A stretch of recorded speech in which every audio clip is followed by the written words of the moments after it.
I talk at a lot of campuses, and I was at one last night in London where a student got up and started protesting because I had said that an Islamist government was of itself a bad thing, which I think it is. I just said to this student, and it's not a hard question you'd have thought to ask, I just said, well, name me one Islamist government state that you would want to live in. And this is a serious question, ladies and gentlemen. What's up, YouTube? Hope you guys are feeling good. My name is Eliru, and today I'm back with another video and check out with you guys. This is barbaric. Douglas Murray confronts leftist professor on Islamic values. This is surely going to be a tough one. So, you know how it goes. We talk less and we react more. Let's check this out. We have the antidote to poisons within us. Can that be said of other societies to the same extent? And please note Mr. Dalrymple's use of the word we. It was we when it was people carrying out massacres in the West, in the past, your forebears. It was only we when it's us doing bad things. When is it we expressed by Mr. Dalrymple of pride of what the West has done? That he cannot bring himself to do, and I hope you note it, ladies and gentlemen. This is masochism, and it's being offered to you by a sadist. Welcome to Douglas Murray Speaks, where we showcase the best of Douglas Murray spitting facts and taking names. Here, Douglas gears up for his most urgent task yet, to cross swords with the forces from within and without that would seek to undermine the West's confidence in its own values, and by so doing, destroy our civilization. Thankfully, figures like Douglas stand at the front line representing and saying what we, the silent majority, think and believe, even as that runs up against the agenda of those in power. Watch now as Douglas strikes at the heart of the hypocrisy of the privileged elites that decry the West while simultaneously taking for granted the rights and freedoms it affords them. You don't have to go very far in Britain, or the West in general at the moment, to find people's unwillingness to assert the superiority of their values. But they know the superiority of their values because they live with the superiority of their values.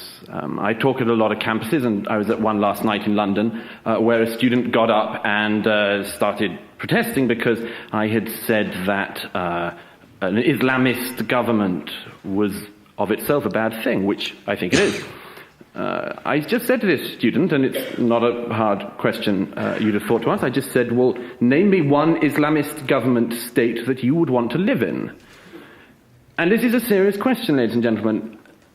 It is also a personal question, and one which, if people were honest, they would admit is personal. As a gay man, there's not a country that's run by Muslims which I could live in. One of my best friends is in hiding again tonight, Dayan Hirsi Ali, because of what she says, and she'd be killed if she went to any Muslim country. And I think that matters. And I think the way in which this affects our personal lives does matter, and we should not ignore it. We have the great blessing of living under this system, and we take it for granted, and we spit on it, and we can because we're living in that freedom. But I beg you, ladies and gentlemen, not to pretend that that means that we shouldn't assert the superiority of that system, because that is what it is. It is a superior system. Back to Douglas in a sec. As Douglas rightly points out, the only reason people in the West can denounce and criticize the West is because they live in the West. If they were to try that in Tehran or Riyadh, they'd be arrested and imprisoned before they could paint the first letter on their dumb homemade sign. Is part of living in the West having to put up with idiotic protesters who know nothing about the world and don't know how good they've got it? Next, Douglas takes on one of the members of the masochistic class, who love to make themselves look virtuous, but who really just exhibit their own hypocrisy. And a culture, if there is such a thing as a cohesive Western culture, which gave the 20th century 2 world wars, in which nearly 100 million people died, in which 6 million people were sent to death camps, by the Germans and many more by the Russians. A culture which can do that really must be superior if it can point a finger at others and claim its moral superiority. And Mr. Glass treated us to a textbook example of Western masochism. And I know some people in the hall enjoy that, because some people laughed and clapped when he cited Western civilization and epitomized it by what? World War, Nazism, Abu Ghraib, Guantanamo. Ladies and gentlemen, if you believe that the West should be treated and regarded only as something which is treated by its lowest moments, and believe that all other cultures and all other civilizations should be treated only by their highest moments, you're already putting in an unequal challenge here. Back to Douglas shortly. As Douglas rightly states, every country is guilty of horrors, but that has to be weighed against the good that culture has brought into the world. And objectively speaking, without the self-loathing masochism that so many Westerners are culpable of, the West has done far more good for the world than bad. Why does it pain so many leftists to admit this? Why are they so intent on bringing down the one civilization that has successfully realized the rights that they claim to strive for? Next, things get heated as Douglas clashes with a Muslim on the panel about whether reformers of Islam are truly committed or just paying lip service to reform while seeking to carry on their barbaric practices. We are for principles, rule of law, equal citizenship, accountability, universal suffrage and separation of power. These are the indisputable principles, but let the people find their model. Don't come with your model to impose it onto them. Okay?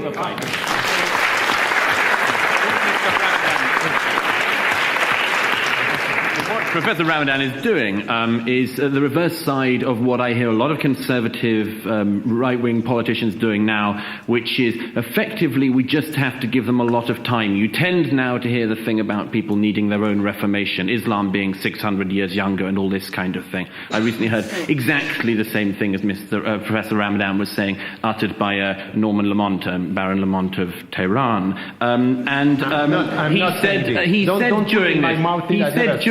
He said exactly the same thing. But they need time. Tariq Ramadan said it's going to take time. How much time, ladies and gentlemen? I don't think we have time. And I would beg Professor Ramadan to go around the Muslim world explaining to women in Saudi Arabia they can look forward to freedom in 600 years' time. And that gay people in the Muslim world can look forward to having their first meaningful relationship 6 centuries from now. So send the troops, please. Send the troops in Saudi Arabia, not in Iraq and not in Iran. In Saudi Arabia, do it and promote them. Promote Saudi Arabia, not Iraq. Up to the Saudi regime. Why are you not asking the troops to go to Saudi Arabia because of geostrategic? Just one moment, please. Look, We'll be returning to Douglas shortly. Douglas is spot on here.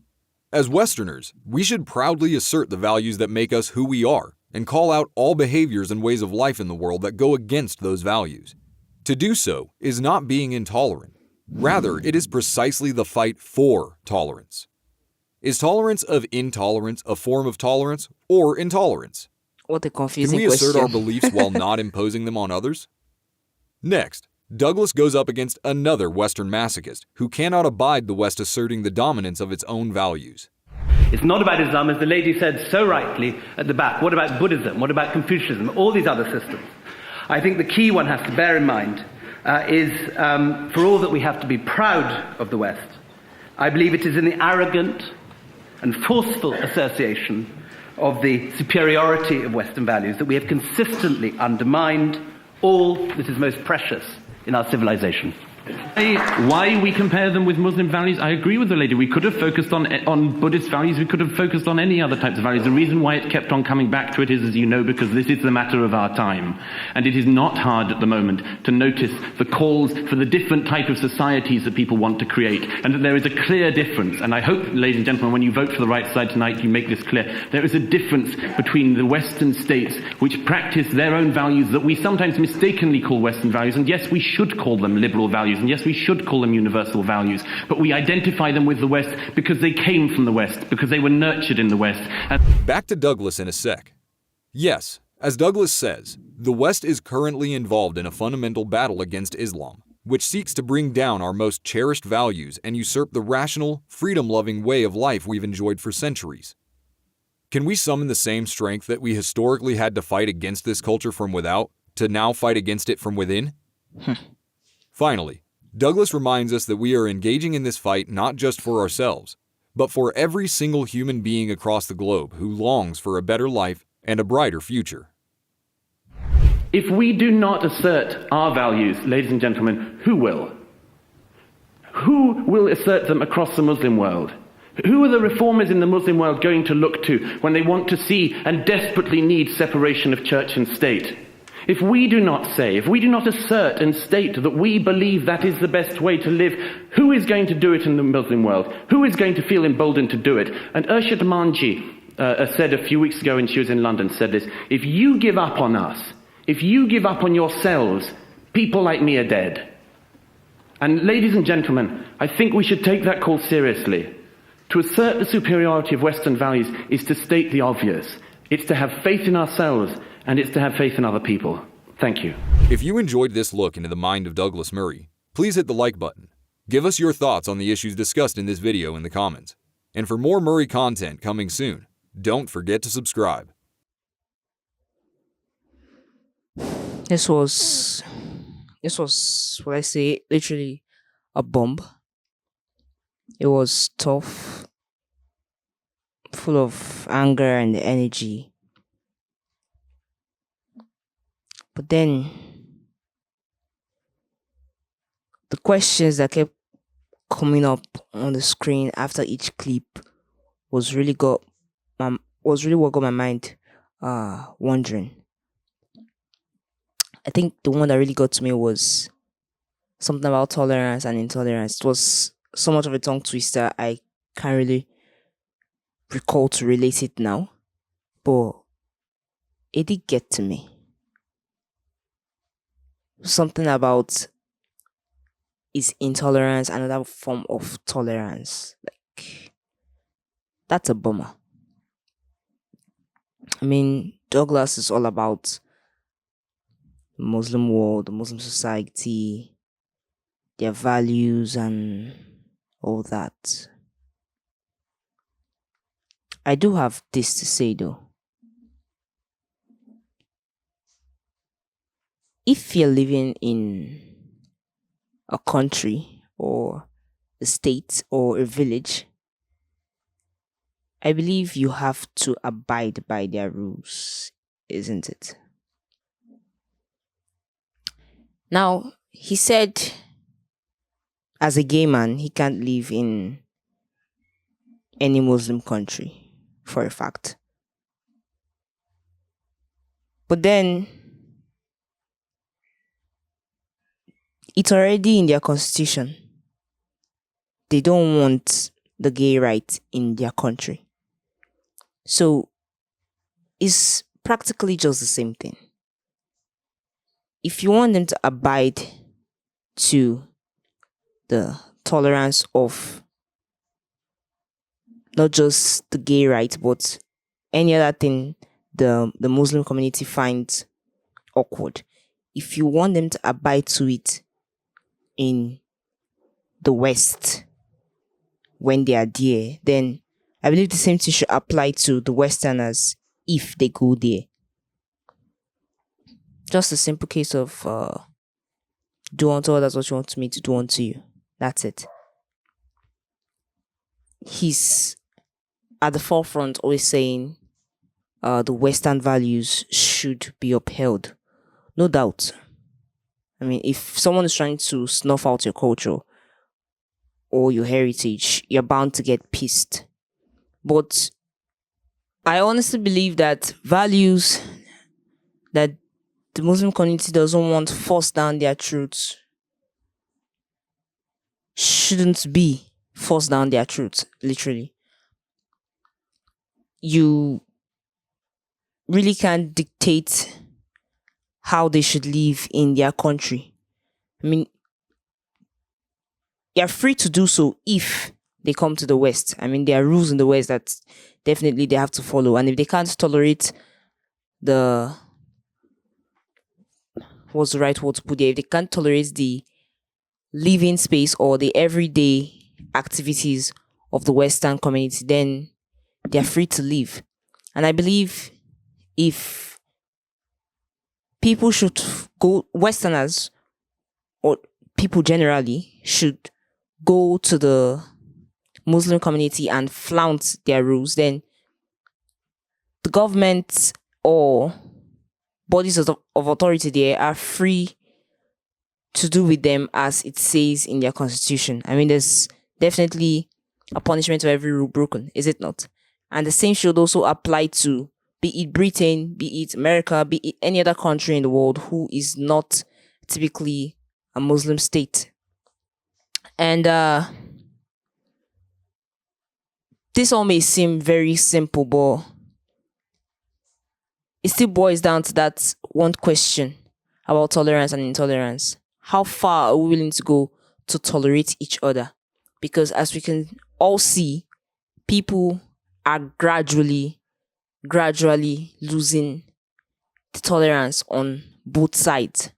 I mean, it's generally believed that the Muslim community isn't particularly tolerant in the first place. So it's all going to be a rush. It's going to be very tough, very difficult, and it probably might never happen because everyone wants their views to supersede the others. And as humans, I think this is always going to be, let's say, a constant argument, a constant bone of contention. Anyway, guys, that's what you think about this video in the comment section. Please leave your comment and leave a thumbs up at the end of this video. Thank you so much for watching and stay safe.